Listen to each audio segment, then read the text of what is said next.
Do you always live in Cork? No. Go to Belfast. You go to Belfast. Mm-hmm. What is the name of the priest?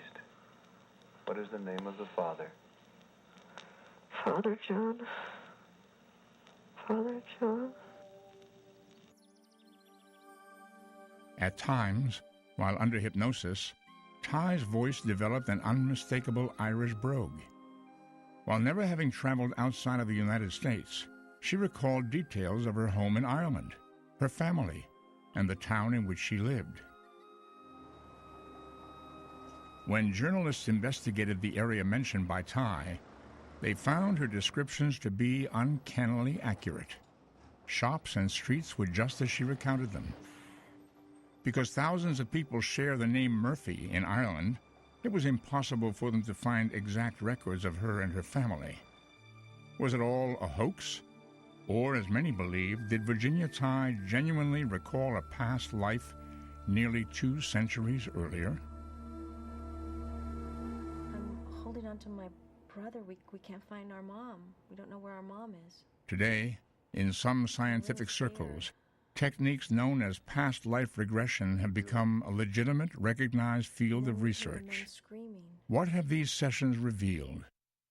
I think the great lesson for me of all of my research and studies is that we do not die when our physical bodies die. A part of us goes on. Whatever you want to call this part, consciousness, soul, spirit, it does go on, and so that we are eternal.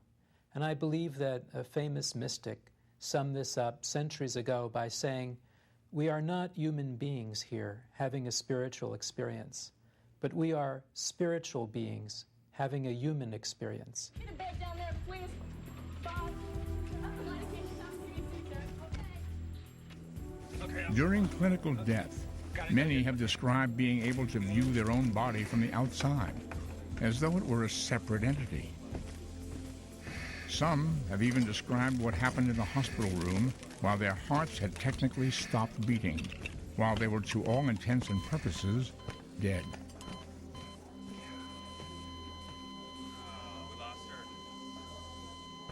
And they can tell you things that happened in another part of the hospital or another part of the city or another part of the world, and in fact it is verified. Like a woman, for example, during her near-death experience, she would tell them what they were talking about when they were signing the death papers. So this is one example of a scientific kind of research that may suggest continuity of consciousness after death. We may never know the answer to what happens to us after we die until death itself claims us. If we are to heed the evidence and consider the documentation passed down through the centuries, perhaps the riddle of life after death may not be as obscure as many deem it to be. Perhaps death may not be the end, but merely the beginning of yet another cycle in the ongoing process of life itself.